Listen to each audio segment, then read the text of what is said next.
दोस्तों, अगर आप इन 3 कामों को सोच समझ के नहीं करते हैं तो आप कहीं के नहीं रहने वाले, ना ही घाट के और ना ही घर के। आपको पता होगा ना, धोबी का कुत्ता, ना घर का ना घाट का। ये कहावत तो सभी लोग सुने होंगे। तो इसी तरह दोस्तों, अगर आप इन 3 कामों को करने से पहले नहीं सोच समझ के करते हैं तो आपको बहुत ज़्यादा पछताना पड़ सकता है। तो दोस्तों, खुशहाल जिंदगी के लिए आचार्य चाणक्य ने कई नीतियाँ बताई है। अगर आप भी अपनी जिंदगी में सुख और शांति चाहते हैं तो चाणक्य के इन सुविचारों को अपने जीवन में जरूर उतारिएगा। आचार्य चाणक्य की नीतियां और जो विचार है, भले ही आपको थोड़े कठोर लगे, लेकिन ये कठोरता ही जीवन की सच्चाई है। हम लोग भाग दौड़ भरी जिंदगी में इन विचारों को भले ही नजरअंदाज कर दें, लेकिन ये वचन जीवन की हर कसौटी पर आपकी मदद करेंगे। आचार्य चाणक्य के इन्हीं विचारों में से आज हम एक ऐसे विचार का विश्लेषण करेंगे।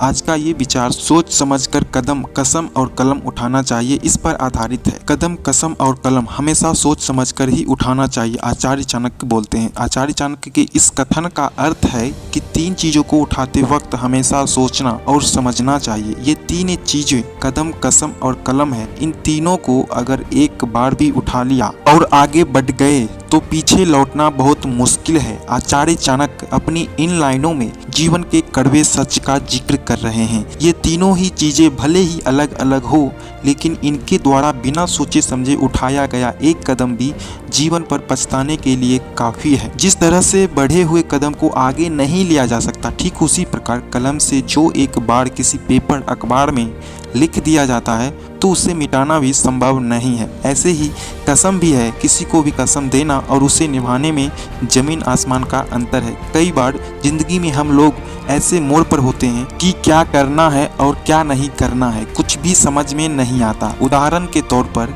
कई बार पारिवारिक झगड़े होने पर लोग घर छोड़ने का भी फैसला ले लेते हैं। गुस्से में लिया गया ये कदम आपके लिए मुसीबत का सबब बन सकता है। हो सकता है कि कुछ दिन बाद आप शांत होकर अपने घर वापस भी लौट आए, लेकिन उस कदम की पीड़ा आपको जिंदगी भर अंदर ही अंदर कचोटती रहेगी। कलम की बात करें तो घर बैठे कॉपी पर लिखे हुए शब्दों को मिटाना तो आपके हाथ में है, लेकिन जब बात कानूनी की हो तो ये आपके बस से बाहर है। कानूनी पेचीदगियों में जो भी शब्द लिखे जाते हैं उन्हें मिटाना मुश्किल है। ठीक इसी तरह कसम भी। किसी को कसम देना तो आसान होता है, लेकिन कसम को निभाना बहुत मुश्किल है। इसीलिए आचार्य चाणक्य ने कहा है कि कदम, कसम और कलम हमेशा सोच समझकर ही उठाना चाहिए। तो दोस्तों, कैसा लगा यह वीडियो हमें कमेंट बॉक्स में जरूर बताइएगा। तो दोस्तों, आप लोग इन बातों को हमेशा याद रखिएगा। कुछ भी करने से पहले इन 3 चीज़ों को हमेशा याद रखना। तो दोस्तों, मिलते हैं अगली वीडियो में। तब तक आप खुश रहिए, खुशियाँ को बांटते रहिए।